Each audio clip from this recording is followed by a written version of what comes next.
Hello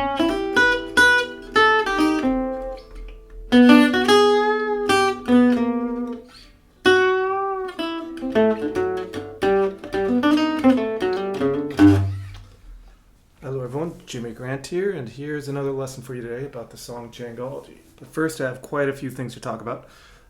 First, like and subscribe below. It helps. Every like helps if you like my content.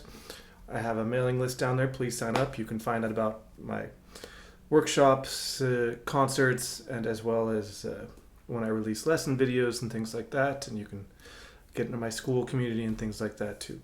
So I'd love to see you there. Anyways, today I want to talk about Jangology. Before that, one more thing. I have an event coming up next month in Fribourg, Switzerland, June 24th through the 27th. It's workshops and concerts with Eva Slongo, Tatiana Eva Marie.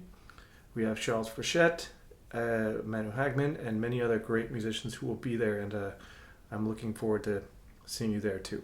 If you want more information about that, you can find that below too. And yeah, we'll see you there. Anyways, but Jangology. It's a song that I like to approach it a certain way, and I'm going to talk about it that way because that's how Django probably approached it. It's this chord progression moving downward, which is kind of like a Cole Porter thing, which we tend to overcomplicate. This kind of thing with that moving bass line, and we confuse ourselves with that.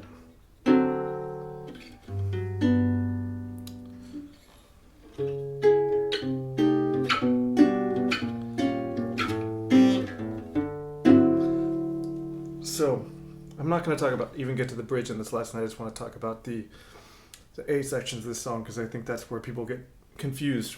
And we need to... Something that Django was a master of was always following the changes, which, I mean, of course, any jazz musician who is a master follows the changes. But the way Django follows the arpeggios and the color notes of it is a little different than, let's say, someone like Wes Montgomery or Joe Pass. It's much more arpeggio based, and maybe that was its handicap, but it was also the language of the jazz musicians of that era. So it's a handful of things. And so I like the two things here to kind of simplify a little bit. First, take these chords. You have this.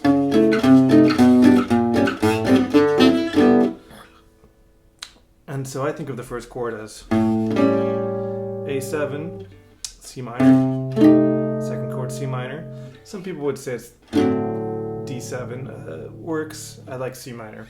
G. Actually. B flat diminished. Some people would say A7 there. You could approach it like it was an A7. And then 2, 5, 1. So when I play the chords...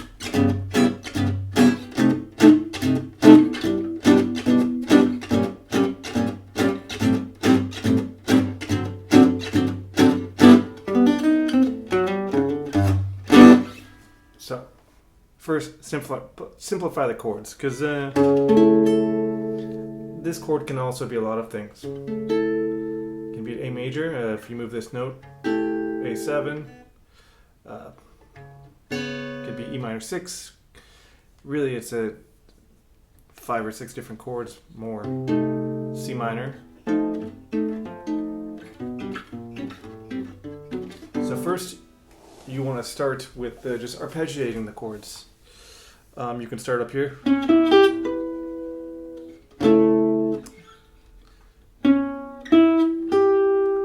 So other people say it's a C minor 6, C sharp minor 6, which works. But it's, once again, it can be a lot of chords. I like to think of it as A7, so which is very similar to C sharp minor 6. So this arpeggio here, C sharp.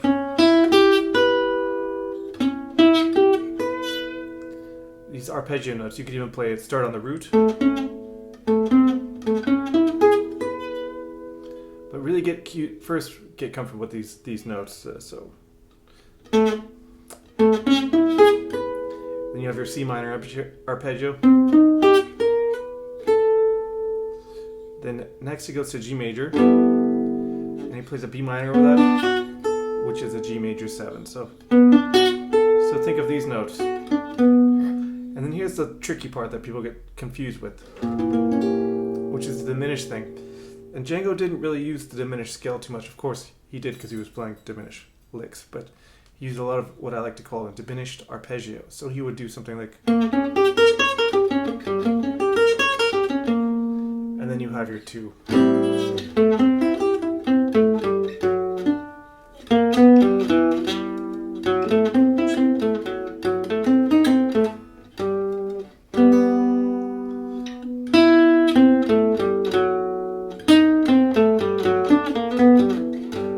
So 2, 5, 1, A, C, E, G,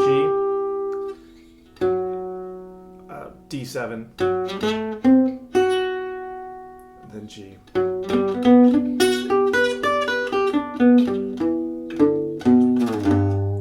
So one of the things he would play, and he really uses the arpeggios here. I'm going to show you a very specific example of this.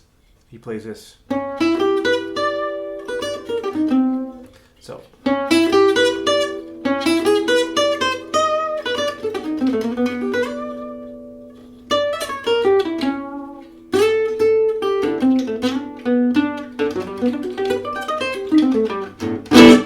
So he plays that, something like that.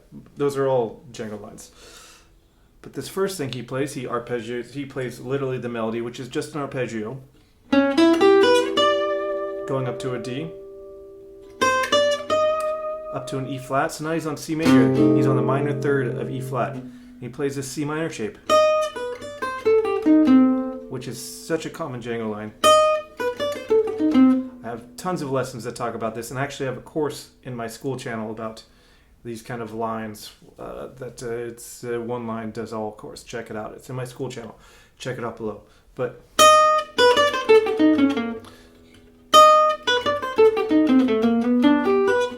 he plays this.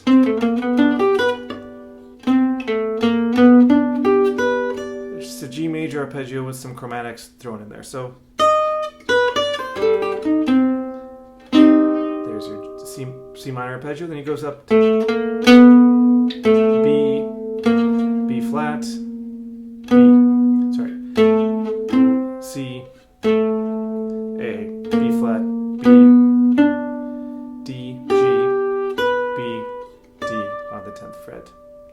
And then diminished again. Just this diminished arpeggio. A trick with diminished arpeggios is you can take them and move them in minor thirds. So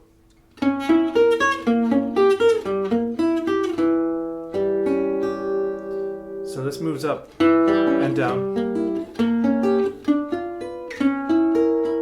and you see a third in there. So instead of getting confused about diminished chords, start trying to play arpeggios over them and see how that goes. See how it sounds, get comfortable with it. But he plays this line, just another arpeggio, and then the 2-5. He plays a C major, which is A minor. Actually, A minor to G. G major arpeggio again.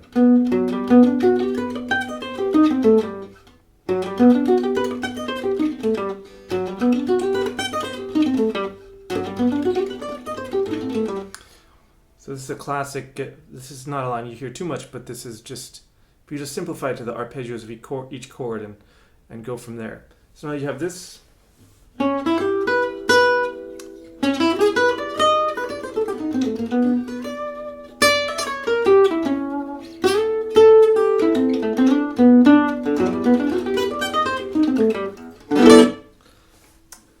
You can do a lot with this, just this little thing.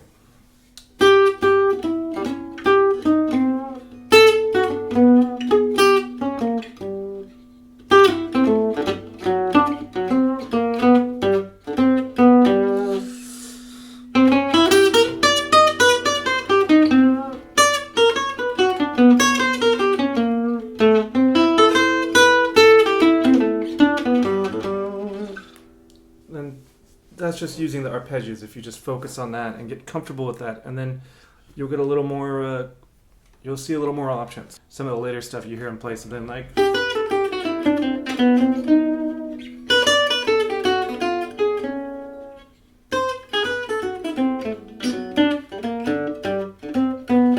Here it is again, the same thing.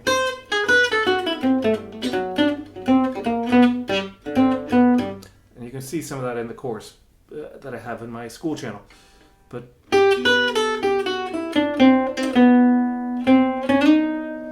so he's playing over a G major here.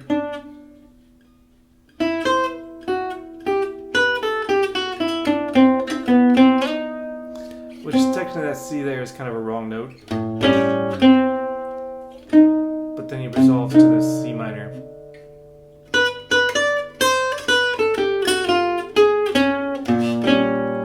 You see that chord shape? You can just pick notes out of that and they're all going to sound nice. And then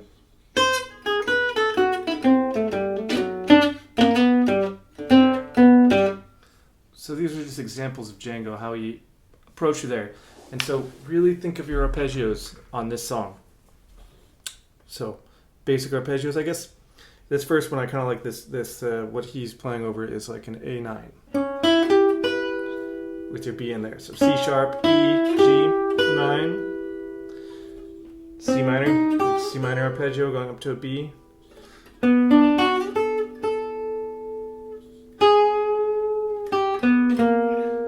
on a B flat there, and then 2, 5, 1.